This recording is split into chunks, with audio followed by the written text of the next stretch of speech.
করার সময় হাত থেকে এই সাইডে রাখবে। হ্যালো বন্ধুরা, তোমাদের সবাইকে আমার এসএম ফুটবল জানি ইউটিউব চ্যানেলে আসার জন্য ধন্যবাদ জানাই। তো বন্ধুরা, আজকের নতুন ভিডিও শেয়ার করতে চলেছি। তো আজকের এই ভিডিওতে ভেরি ইম্পর্টেন্ট একটা স্যান্ডে প্র্যাকটিস দেখাতে চলেছি। মানে আমাদের বালিতে যে সমস্ত প্র্যাকটিসে আমরা যাই, অনেকে এই প্র্যাকটিসটা করে না। আমরা স্পিড বলে ইত্যাদি প্র্যাকটিস আমরা বালিতে গিয়ে করে থাকি, হার্ডেলস। তো ভেরি ইম্পর্টেন্ট যে একটা প্র্যাকটিস আছে, অনেক প্লেয়ারই করে না। তো সেই প্র্যাকটিসটাকে দেখাতে চলেছি। তো তোমরা অবশ্যই যদি বালিতে প্র্যাকটিসে গিয়ে থাকো, এই প্র্যাকটিসটা অবশ্যই তোমার পার্টনারকে বল দিতে বলবে এবং তুমি করবে। তো আমি তোমাদেরকে কোন প্র্যাকটিসটা দেখাতে চলেছি, ফ্লাইং হেড প্র্যাকটিস দেখাতে চলেছি। মানে দেখবে খেলার সময় যখন কর্নার থেকে বল ভেসে আসে, অনেক প্লেয়ারকে দেখবে, অনেক বড় বড় প্লেয়ার, তোমরা তো খেলা দেখেই থাকো টিভিতে, বড় বড় প্লেয়ারদের দেখবে কর্নার থেকে একটা সেন্টার করে দিয়েছে আচমকা। রোনাল্ডো অনেক দূরে আছে, বলটা পাবে না, তার জন্য সেই জায়গাতে উড়ে গিয়ে কপালে ঠেকিয়ে হেডটা করে দেয়। এগুলো কিন্তু সচরাচর হয় না, মানে এরকম নয় যে অটোমেটিক হয়ে যায় খেলার মধ্যে, একদমই না। প্রচুর প্র্যাকটিস করে, প্রচুর হার্ডওয়ার্ক করে, প্রচুর ট্রেনিং করে রোনাল্ডোরা, বড় বড় প্লেয়াররা, যার জন্য তারা ইজিলি কানেক্ট করতে পারে খেলার মাঝে। তো তুমিও যাতে ইজি এয়ারের বল ভেসে আসলে কর্নার থেকে বা ডিফেন্ডিং ক্লিয়ার করার জন্য বলটাকে কানেক্ট করতে পারো, ইজিলি ফ্লাইং হেডে গিয়ে গোল করতে পারো। তো সেটাই আমি তোমাদেরকে দেখাতে চলেছি। ঠিক যেভাবে দেখিয়ে দেবো, তোমরা অবশ্যই বালিতে প্র্যাকটিসে গিয়ে তোমার পার্টনারকে বল দিতে পারবে এবং তুমি করবে সপ্তাহে 2 দিন। তাহলে দেখবে তুমি ইজিলি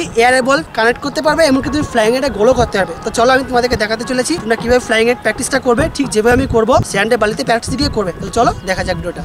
বন্ধুরা, আমি তোমাদেরকে বুঝিয়ে দিচ্ছি তোমরা কিভাবে ফ্লাইং হেড প্র্যাকটিসটা করবে। তোমার পার্টনার তোমাকে সামনে থেকে বল দেবে, সর্বপ্রথমে আমরা বালিতে ঠিক এই হাঁটু আমাদের নি দিয়ে আমরা এভাবে বসবো, আর আমাদের পায়ে পিছনের টোটা স্ট্রেট থাকবে, মানে আমরা টোয়ের সাহায্যে জাম্প করে গিয়ে হেড দেবো। তো ধরো আমি এই স্ট্যান্ডিং এ আছি, তো আমার পার্টনার আমাকে সামনে থেকে বল বাড়াবে, তোমাদেরকে আমি দেখাবো, ওটা অলরেডি করে ট্রেনিংটা। বলটা ভাসিয়ে আমার থেকে 3-4 হাত ডিস্টেন্সে আগে ফেলবে, ওটা আমার ওই সামনে ফেলবে, 3-4 হাত দূরে এর ভাসিয়ে দেবে। এইখান থেকে আমি হাতের সাহায্যে হাত থেকে চালাবো এবং আমার এই পায়ের টো আছে, মানে পায়ের যেগুলো ফিঙ্গার আছে, ওই ফিঙ্গারের সাহায্যে উড়ে গিয়ে বডি ভাসিয়ে উড়ে কপাল দিয়ে হেড করবো। আর হেডটা করার সময় হাত থেকে এই সাইডে রাখবে, হাতের থেকে একটা পাওয়ার নিয়ে আসবে, আর এই কপালটা দিয়ে এই জার্ক করবে, তাহলে বলে পাওয়ারটা আসবে। তোমাদেরকে আমি দেখাচ্ছি একটা সেরকম। ধরো আমি আছি এরকম, আমার পার্টনার আমাকে সামনে থেকে বল দিল, উড়ে গিয়ে হেড করবো। তোমরা দেখতেই পাচ্ছ আমি জায়গা থেকে বডি ভাসিয়ে পায়ের টোয়ের সাহায্যে পাওয়ারে উঠে হেড করছি। তো তোমাদেরকে আমি দেখাচ্ছি এই ভিডিওতে, তোমরা দেখতেই পাচ্ছ আমার পার্টনার সামনে থেকে আমার থেকে 2-3 হাত দূরে বলটা ভাসিয়ে দিচ্ছে। তো আমি জায়গা থেকে দেখো টোয়ের সাথে জাম্প করে হেড করছি। তো তোমরা যখন এই হেডটা করবে, অবশ্যই তোমাদের বডিটা পুরো ঢেউয়ের মতো বাঁকিয়ে ফেলবে। তো বালিতে একটা খুবই ইম্পর্টেন্ট প্র্যাকটিস আমাদের ফ্লাইং হেড ট্রেনিং। তোমরা এই হেডটাকে ইমপ্রুভ করার জন্য, যাতে খেলার সময় ইজিলি যখন তখন ফ্লাইং হেড মারতে পারো, তার জন্য তোমরা বালিতে প্র্যাকটিস গিয়ে অবশ্যই এই যে ট্রেনিংটা আমি তোমাদেরকে দেখাচ্ছি, তোমার পার্টনারকে তোমরা এরকম বল দিতে বলবে কন্টিনিউ, এবং তুমি উড়ে গিয়ে হেড দেবে। আর টেকনিকটা তোমাদেরকে বলে দিয়েছি, ঠিক টোয়ের সাথে জাম্প করবো এবং আমরা বডিটা যখন গ্রাউন্ডে ফেলবো, ফেলার আগে আমাদের হাতের সাহায্যে ফেলবো, তাহলে আমাদের কখনো চোট আসবে না। তোমরা দেখতে পাচ্ছ এই ভিডিওতে আমার সিরিয়াস ট্রেনিং, আমি ফ্লাইং এর ট্রেনিং করছি হেডিংকে ইমপ্রুভ করার জন্য।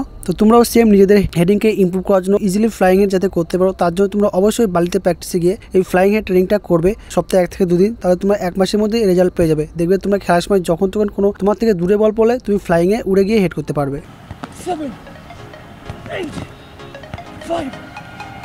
তো বন্ধুরা, এটাই ছিল আজকের ভিডিও, যে ফ্লাইং হেড কীভাবে মারতে হয়। ভিডিও ভালো লেগে থাকে তোমরা অবশ্যই আমার চ্যানেলটিকে লাইক, শেয়ার ও সাবস্ক্রাইব করে রাখবে, যাতে পরবর্তীকালে আরও অনেক নতুন লার্নিং ইম্পর্টেন্ট ভিডিও ফুটবলের সম্বন্ধে আমার এসএম ফুটবল জানি ইউটিউব চ্যানেল থেকে পেতে পারো। Thank you friend.